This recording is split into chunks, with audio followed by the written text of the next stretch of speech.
నమస్తే, welcome to Leo. మనతో ఉన్నారు పొలిటికల్ అనలిస్ట్ శ్రీలీల గారు. నమస్తే అండి. నమస్తే అండి. జర్నలిస్ట్ సాయి వాస్తవానికి అతను ఎవరు అనేది పరిచయం అవసరం లేకుండా విజయసాయి రెడ్డి గారు చాలా క్లారిటీగా చెప్పేశారు. అతను మేమిచ్చేటువంటి ఒక పేటీఎం మీద బతికేటువంటి వాడు. మేము ఏదైతే జగన్మోహన్ రెడ్డి కొన్ని ఛానల్స్కి పిలిచి మరి ప్రతి నెల జీతాలు ఏదైతే ఇస్తాడో ఆ జీతాల్లో తీసుకునే ఒక వ్యక్తి జర్నలిస్ట్ సాయి అని చెప్పేశాడు. దాన్ని పదే పదే పదే పదే తను కూడా అవును నేను పేటీఎం క్యాండిడేట్ అని చెప్పేసి గుర్తు చేసుకుంటూ వస్తున్నాడు. వాస్తవానికి రాష్ట్రానికి ఎవరన్నా సరే అభివృద్ధి పరిచేలా కానీ కంపెనీలు పెట్టడానికి ఎవరైనా వస్తే దాన్ని అక్కసుతో కక్కుతుంటారు వైసీపీ నేతలు. అది వాళ్ళ సహజం, ఎందుకంటే వాళ్ళు ప్రత్యర్థులు కాబట్టి ఏదో ఒకటి చేయాలి, ఏదో ఒకటి చెప్పాలి. వాళ్ళ వరకు అంటే ఓకే, కానీ జర్నలిస్ట్ ముసుగులో ఉండి ఇలాంటి వ్యాఖ్యలు చేయడం ఏంటి అని చెప్పేసి ఎన్నోసార్లు ఎంతోమంది చెప్పినా సరే వినడంలా. మేధావు ముసుగులో ఉన్నటువంటి ఒక ఉండవల్లి లాంటి వాళ్ళు కూడా మొన్న ముసుగు తీసేసి మరి అవును అంబటి రాంబాబు అన్న దాంట్లో తప్పేంటి అన్నట్టు మాట్లాడడం మనం చూస్తూ వస్తున్నాం. గతంలో సేమ్ ఇంతే ఎన్టీఆర్ గారి శత జయంతి ఉత్సవాలకి సూపర్ స్టార్ రజనీకాంత్ గారు వచ్చి ఒక వేడుకల్లో పాల్గొంటే ఆయన అప్పుడు చంద్రబాబు నాయుడు గారు డెవలప్ చేసిన హైదరాబాద్ ని చూసి నిజంగా ఈ ఫారెన్ లో ఉన్నానేమో అనుకున్నాను, హైదరాబాద్ ని చూసి అదంతా కూడా చంద్రబాబు నాయుడు గారు చేసిన గ్రేట్ అని చెప్పేసి అన్నారు. ఇప్పుడు బిల్ గేట్స్ గారు వస్తున్నారు. గతంలో కొడాలి నాని సూపర్ స్టార్ రజనీకాంత్ గారిని ఏమన్నారో మనం చూసాం.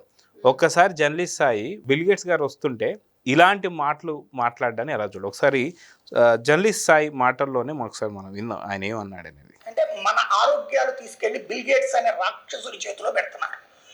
వాడి పని ఏంటంటే మనకి ఏ రోగాలను లెక్కగట్టి దాన్ని ఆ రోగాలను పెంచడానికి ఎలాంటి ప్రయత్నాలు చేయాలో చేస్తుంటాడు. బిల్ గేట్స్ అనేటటువంటి వాడు వ్యాక్సిన్ కోసం ప్రపంచాన్ని నాశనం చేసినటువంటి వాడు, రోగాలని సృష్టించినటువంటి వాడు. ఏనాడో వీడు రోగాలకు సంబంధించినటువంటి పాండమిక్ గురించి మాట్లాడాడు అన్నది ఎపిస్టన్ ఫైల్స్లో కూడా తేలి.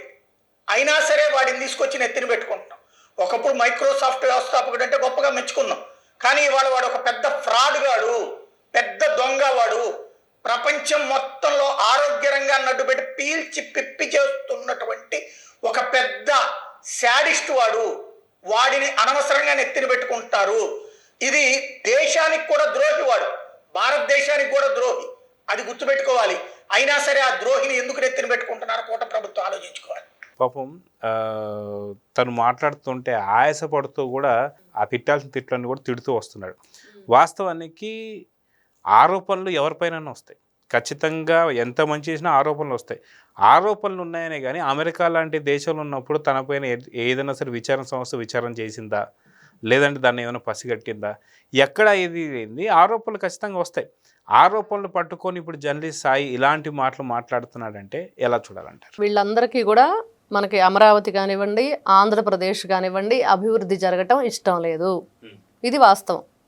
వాళ్ళ అధికారంలో ఉన్నప్పుడు కోల్పోయాక కూడా మరి అమరావతి మీద ఎన్ని రకాలుగా వీళ్ళు ప్రాపకాండ చేస్తున్నారో ఎన్నో సందర్భాల్లో వాళ్ళు ముసుగు తీసి అసలు వాళ్ళ నిజస్వరూపాన్ని చూపెట్టారు. ఎందుకంటే అమరావతి వేసేల రాజధాని అన్నప్పుడు కానివ్వండి, జగన్మోహన్ రెడ్డి గారు మరి 2019కి ముందు మరి ఏం చెప్పాడండి, అమరావతి రాజధాని, నాకు ఇక్కడ ఇల్లు ఉంది, చంద్రబాబు నాయుడుకి ఇల్లు లేదు, నేను ఇక్కడే ఉంటాను, మరి ఆయన ఇక్కడ ఉండడు అని చెప్పేసి ఏదో నోటికి వచ్చింది మాట్లాడేసి పిచ్చి పిచ్చి హామీలన్నీ ఇచ్చేసి ప్రజల్ని ఏ విధంగా మౌల్డ్ చేశాడో ఆ రోజు చూసాం. తర్వాత ఏం జరిగింది, కనీసం వాళ్ళ ముఖం చూడటానికి కూడా ఇష్టపడలేదు ప్రజలది. తెరలు కట్టుకొని తిరిగాడు జగన్మోహన్ రెడ్డి. మరి వీళ్ళకి రాష్ట్రం గురించి ప్రేమ, ప్రజల ఆరోగ్యం పట్ల, వాళ్ళ ఆహారం పట్ల వీళ్ళకొక అభిప్రాయం ఉంది అనంటే ఏ విధంగా నమ్మాలి? ఈ రోజున ఎప్పుడూ లేదు. అధికారంలో ఉన్నప్పుడు కరోనా వస్తే జగన్మోహన్ రెడ్డి ఏం చేశాడండి, పారాసెటమాల్ వేసుకోండి, బ్లీచింగ్ పౌడర్ చల్లుకోండి, దాంతో సహజీవనం చెయ్యండి అని చెప్పి మాట్లాడిన మహానుభావుడు జగన్మోహన్ రెడ్డి. ఒక ముఖ్యమంత్రి హోదాలో ఉండి అలా మాట్లాడొచ్చా? దానికి సంబంధించి ఎలాంటి కనీస జాగ్రత్తలు తీసుకోవాలని కానీ ఏ విధంగా మనం ఉండాలి అనేది మర్చిపోయి దాంతో ఏదో నోటికి వచ్చింది మాట్లాడేశాడు. మరి వీళ్ళు ప్రజల ఆరోగ్యం గురించి ఆలోచిస్తారా? ఈ రోజున బిల్ గేట్స్ వస్తున్నారు అంటే అక్కసుతో, కడుపు మంటతో, అంటే ఎన్ని ట్యాబ్లెట్లు ఉన్నా, ఎన్ని జెలూసెల్ ప్యాకెట్స్ వేసుకున్నా కూడా ఈ రోజున వీళ్ళకి అది తగ్గట్లేదు. ఆ మంట అది క్లియర్గా అర్థమవుతుంది. చూడండి ఎలా ఆవేశపడిపోతున్నాడు మనిషి. ఎవరి కోసం, ఎవరి కళ్ళల్లో ఆనందం కోసం ఈ వీడియోలు చేస్తున్నారు వీళ్ళంతా. అందరికీ తెలుసు ఇప్పుడు ఈ రోజున కేసుల్లో ఎవరు అసలు వ్యక్తి, మరి ఈ రోజున వీళ్ళు మాట్లాడటానికి ఎవరి కళ్ళల్లో ఆనందం కోసం చేస్తున్నారో అందరూ అక్కడే ఆ వ్యక్తి. మరి దేనికోసం మీరు ఎవరిని చేయటానికి? ఈ రోజున రాష్ట్ర ప్రజల మీద కక్ష, రాష్ట్రం మీద కక్ష, మన పిల్లలు భవిష్యత్తు రాష్ట్రానికి వాళ్ళ మీద కక్ష. అంటే గంజాయి అమ్మి మత్తు పదార్థాలకి బానిసలు చేసి ఆడపిల్లల శరీరాన్ని వాళ్ళు వాడుకుంటుంటే కన్న తల్లి వచ్చి లోకేష్ గారితో చెప్పుకుంటుంటే ఆ రోజున మళ్ళీ మళ్ళీ ఆ వీడియో చూస్తున్న ప్రతిసారి కడుపు తరుక్కుపోయే పరిస్థితి. ఎంత ఘోరంగా ఉండిద్దండి. ఎంత నీచంగా రాష్ట్రాన్ని వీళ్ళు తయారు చేసి ఈ రోజున రాష్ట్ర భవిష్యత్తు ఆయన మార్చబోతున్నాడు. ఖచ్చితంగా పిల్లల తలరాతలు మారుస్తున్నారు. ఒకవైపు లోకేష్ గారు, ఇంకొక వైపు పవన్ కళ్యాణ్ గారు, నారా చంద్రబాబు నాయుడు గారు, అటు చూస్తే మోడీ గారు. డబల్ ఇంజన్ సర్కార్ తోటి ఈ రోజున ఆంధ్రప్రదేశ్ ముందుకు వెళుతుంది. మరి వీళ్ళ కడుపు మంట దేనికి? ఎందుకు ఓర్చుకోలేకపోతున్నారు? ఏం కావాలి మీకు అంటే వాళ్ళు దాచుకున్నా క్వశ్చన్ చేయకూడదు, కేసులు వేయకూడదు, ఎన్ని బూతులు తిట్టినా తిట్టించుకోవాలి. ఏం జరిగిందో చూసాం. వేసల రాజధాని అన్నప్పుడు ప్రతి ఒక్క మహిళలమే అందరం కూడా స్పందించాం. నారా చంద్రబాబు నాయుడు గారిని అక్రమంగా అరెస్ట్ చేసినప్పుడు అందరం స్పందించాం. మరి వీళ్ళకి ఏంటంటే కావాల్సింది ఎవరు కూడా మాట్లాడకూడదు, ఏది అడగకూడదు, మా ఇష్టానుసారంగా మేము ఏది చెప్తే అది జరగాలి, ఏదంటే అది అక్కడ ఎన్ని బూతులు తిట్టినా కూడా పడాలి. అది జరగదు. రేపు ఒక వెలిగిద్ది.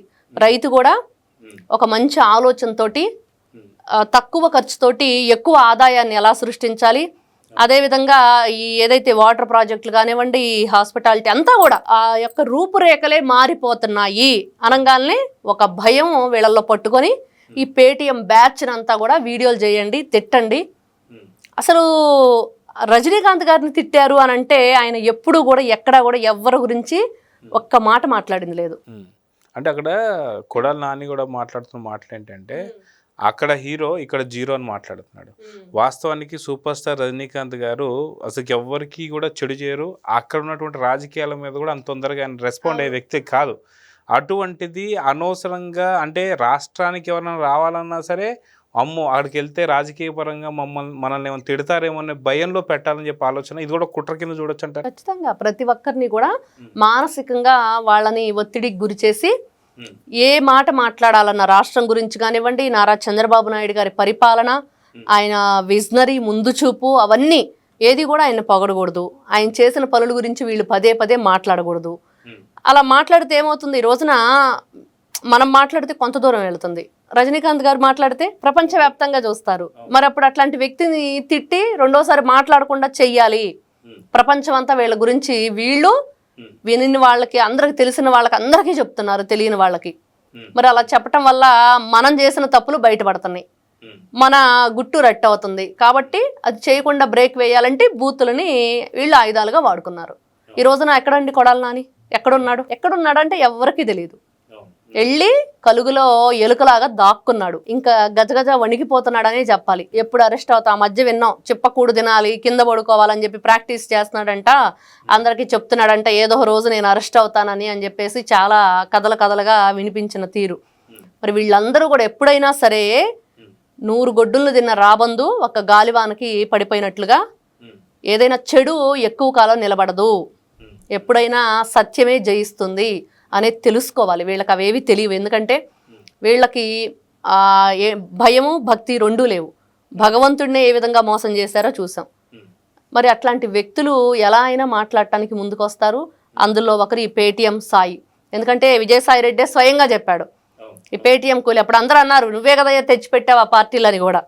మరి వీళ్ళందరూ కూడా కలిసి ఎలాంటి కార్యక్రమాలు చేస్తారు, ఎలాంటి కార్యక్రమాలు జరగకుండా ఆపటానికి ప్రయత్నాలు చేస్తారు, ఇవన్నీ చూస్తున్న తర్వాత మరి వీళ్ళ మీద కేసు ఎందుకు పెట్టకూడదు? అంత దారుణంగా ఒక వివిఐపి వస్తే రాష్ట్రానికి మనం వాళ్ళని గొప్పగా ఆహ్వానించి మనం ఇలాంటి మంచి పిల్లలకు భవిష్యత్తునివ్వండి, మంచి కంపెనీలు స్థాపించండి, మెళకువలు చెప్పండి, ఇంకా ఈజీగా ఎలా మనం గ్రోత్ అవ్వాలి అనేది చూసుకోకుండా వాడు వీడు అంటూ మాట్లాడుతున్నప్పుడు కేసు ఎందుకు పెట్టకూడదు? అంటే వాస్తవానికి చెప్పాలంటే ఇక్కడ ఉన్నటువంటి పొలిటికల్ నేతలు కానీ ఎవరైనా కేసులు పెడితే అది వేరు. కానీ ఆయన అమెరికాకి సంబంధించి అమెరికాలో కూడా ఒక విఐపి. ఆయన అమెరికా విఐపిని అలా వాడు వీడు అని చెప్పి మాట్లాడుతూ ఇంకా అసలుకి ఆరోపణలు మాత్రమే ఉన్నాయి. అట్లయితే జగన్మోహన్ రెడ్డి మీద హత్యాయత్నం ఆరోపణలు లేవా? సొంత అదే కాకుండా మన 1,00,000 కోట్లు దాదాపు 43,000 కోట్లు ఏదైతే ఈడీ జప్తు చేసింది లేదా? వాస్తవానికి ఇప్పుడు భారతీయ సిమెంట్ గురించి ఏంటండి, ఏం చెప్తాడు? ఎంత అక్రమంగా దోచిపెట్టావు రాష్ట్ర ప్రజల సొమ్ము, నువ్వు 3 రెట్లు ఇస్తావా ఎక్కువ నీ భార్యకి? నీకు అంతకంటే ఎక్కువ కెపాసిటీ ఉన్న కంపెనీలను పక్కన పడేసి మీ సిమెంట్ ఇచ్చుకున్నాడు. ఏ విధంగా చూడాలి అంటే ముందుగానే ఈ ముడి సరుకు అంతా కూడా ఇసుక కానివ్వండి, ఇనుము కానివ్వండి, ఇతరత్ర సామాన్లు కానివ్వండి, సిమెంట్ కానివ్వండి అంతా కొనిపెట్టడం దగ్గర నుండి అసలు ఎక్కడా కూడా ఎవరైతే పక్కా ఇళ్ళు మనం నిర్మించి ఇస్తానన్నామో వాళ్ళకి అసలు ఏమీ సంబంధం లేకుండా వీళ్ళు ఇష్టానుసారంగా వీళ్ళు చేసేసారు. పైపులు కూడా అమ్మేసుకున్నారు, రోడ్లు దవ్వేసుకున్నారు, మట్టి అమ్ముకున్నారు. ఇంతకంటే దౌర్భాగ్యం ఇంకేముందా? ఇంతకంటే నీచం ఈ రోజున 11కు పరిమితం అయ్యి కూడా ఇంత విషాన్ని కక్కుతున్నారంటే మరి వీళ్ళని వదిలిపెట్టాలా? ఖచ్చితంగా జర్నలిస్ట్ సాయి మీద కూడా కేసులు పెట్టాలని చెప్పి ఏపీ ప్రజలందరూ కోరుకుంటున్నారు. అదే కాకుండా ఎవరు దుర్మార్గుడు ఎవరు నీచుడు అనేది కూడా ఏపీ ప్రజలందరూ తెలుసు కాబట్టి సరైనటువంటి ఫలితాలు కూడా ఇచ్చారు. సో చూద్దామండి, మొత్తానికి ఏదైతే బిల్ గేట్స్ మీద మాట్లాడినటువంటి ఒక జర్నలిస్ట్ సాయి మీద కేసులు నమోదు చేయాలని చెప్పి ఏపీ ప్రజలు కోరుతున్నారు. సో చూద్దాం ఏం జరగబోతుందో. నమస్తే. నమస్తే. Please subscribe to Leo News for more videos.